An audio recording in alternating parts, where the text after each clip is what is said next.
a lot of people are being introduced to you, as a central character on Power. Like, how did you get on Power initially? Actually, I was on a show for ABC called Lucky 7.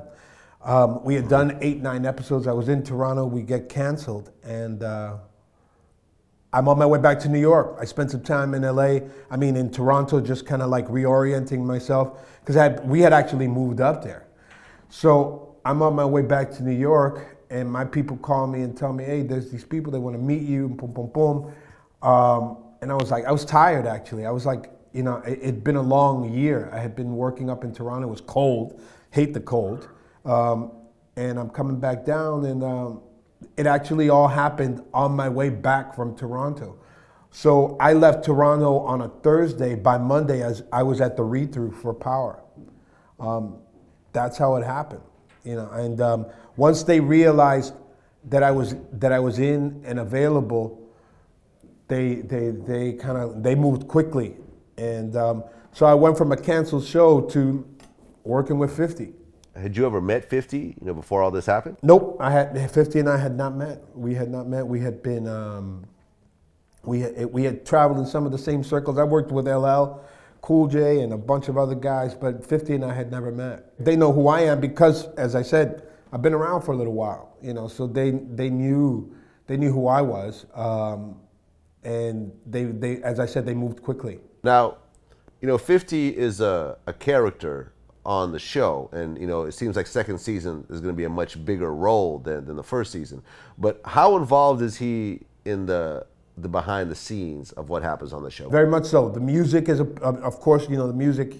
He's a big part of the music and the things that are selected. He's also involved with the character development, his and others, bringing people on and the direction that the characters go. I think all of us, to a degree, are involved with him and with Courtney Kemp Agbo, who's the other executive producer and creator. A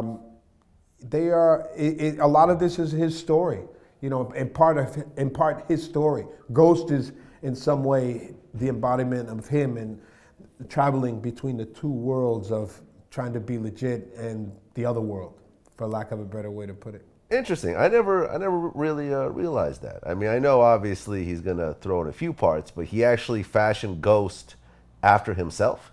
Yeah, there's some parallels. There's a combination with a lot of people. I grew up in the '70s in New York City, late '70s, early '80s, and Nicky Barnes was a guy who did the same kind of thing. And Ghost is a lot like Nicky Barnes. I remember, and it's quite a world that Nicky Barnes inhabited. And a lot of guys that grow up in the streets that are trying to, through what is available to them, become legit. These are guys that could be CEOs. Ruiz, the character that I play, 50's character, Ghost, Tommy, Joe Sakura, who plays Tommy. These are all characters that could be in a boardroom on Wall Street. They're smart, they're intelligent, they're aggressive. They know what they're doing, they know their business. It just so happens that this is the business that's available to them, and this is what they do.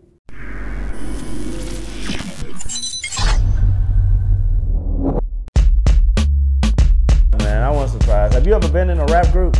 No, I have not. It's one of the most impossible things to do. And for somebody to be in anywhere in music that long, man, that's amazing, man. Like I just told y'all, when you own your shit, there's nothing else to say. It's the Eminem and 8 Mile theory. At the end of 8 Mile, Eminem got on that microphone, said everything that guy possibly could say bad about him. He owned his shit, and the guy couldn't even say anything.